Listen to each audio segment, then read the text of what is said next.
This is the 2022 Mercedes-Benz EQS 580 4MATIC. After helping Tesla with a Model S, you'd think that when the time came for Mercedes to create their own flagship EV, they would nail it to perfection. Well, this is it, and while it's pretty far from perfect, it's pretty damn good.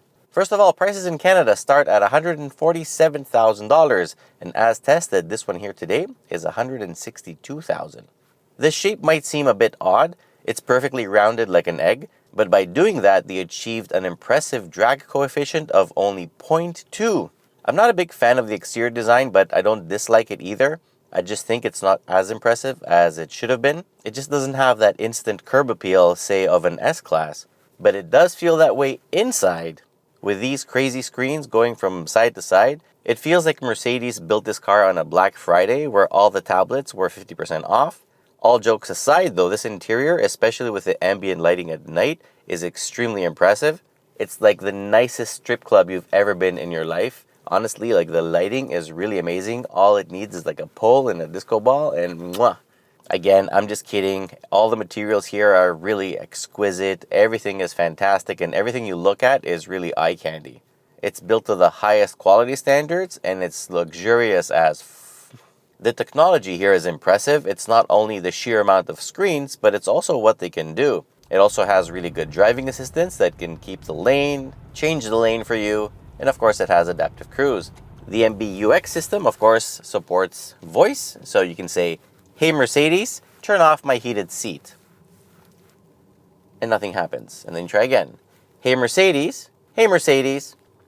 I guess not. Hey Mercedes, Mercedes, hey Mercedes. Okay, it doesn't like me anymore. Okay, Mercedes. Mercedes. Hey, Mercedes. Okay. You're Mercedes. It has the most badass air filtration and purifying system in the world, or at least in a car. It even shows you pollution metrics from outside and inside the car. Of course, if something happens inside the car, then I don't know how well that can, how well that works.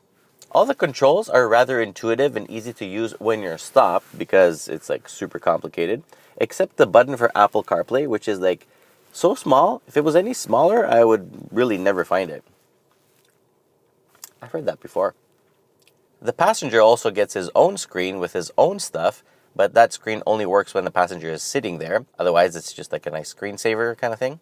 I do think, though, that it's a bit obsolete, since the passenger could just use the middle screen to do exactly the same stuff. Passengers in the rear also get a little tablet in the middle, under the armrest, so they can control their own stuff from back there. They also have a nice wireless charger, cup holders, and a pen holder. Being an EV exclusive platform, you'd think that it would have a frunk, a big trunk, lots of space inside. However, there is no frunk whatsoever, and roominess for the rear passengers, while quite good, is not amazing, especially for really tall passengers. The trunk, however, is a humongous 580 liters. It has a really large opening since it opens like a liftback. The front might not open at all, but underneath that body panel lives one of the two electric motors because the other one is between the two rear wheels. They're both permanently excited.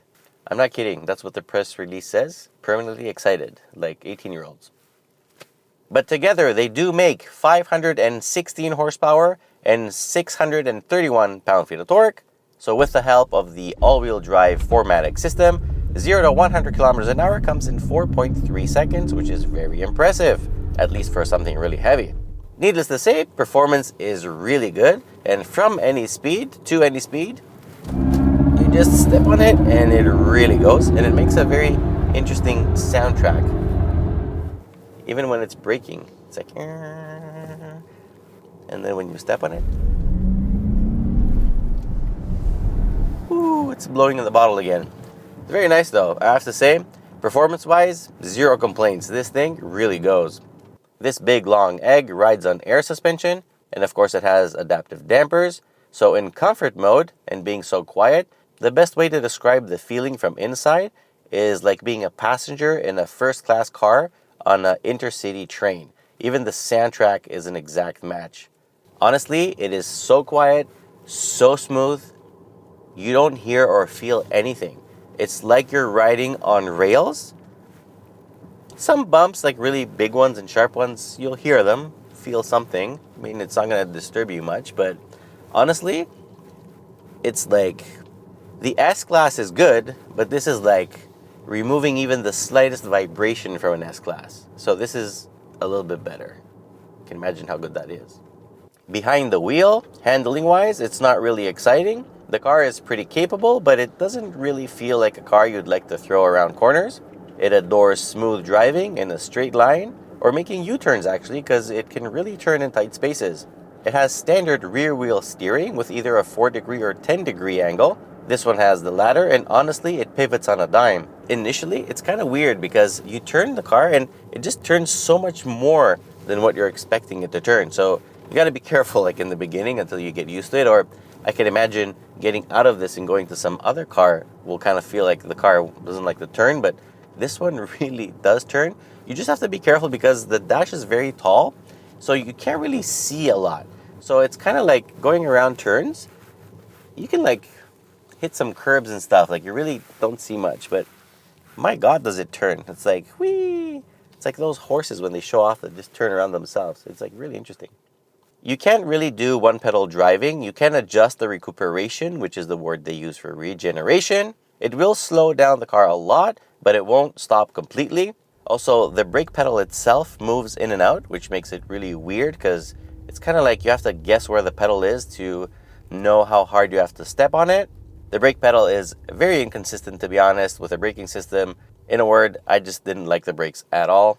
Now, regarding charging, it supports up to 9.2 kilowatts for charging at home. Fast DC charging supports up to 200 kilowatts, which means you can get a charge from 10 to 80% in 37 minutes. The battery capacity is 107.8 kilowatt hours, and the claimed EPA range is 547 kilometers.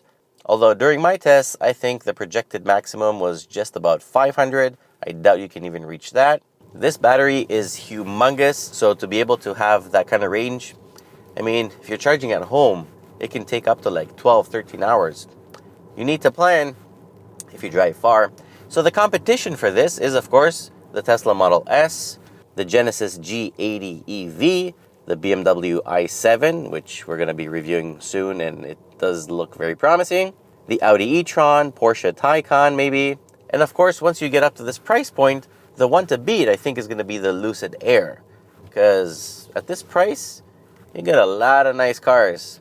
So is the EQS good enough to compete in that segment? Well, the badge carries enough prestige, so that alone does mean a lot. I mean, come on, Mercedes is Mercedes. We'll see. Time will tell, and sales will testify. From me, it gets an 8 out of 10, mostly because it gave me whiplash out of nowhere a few days ago in the morning as it applied the brakes while I was backing up into my driveway. Little bit of a fail right there. But anyway, thankfully now I'm enjoying this nice pillow that's supporting my head. I like this car a lot. Unfortunately, I don't love it, to be honest. So I hope you enjoyed this video. Please share with your friends, subscribe. Till next time, be well. Bye-bye. Perfect.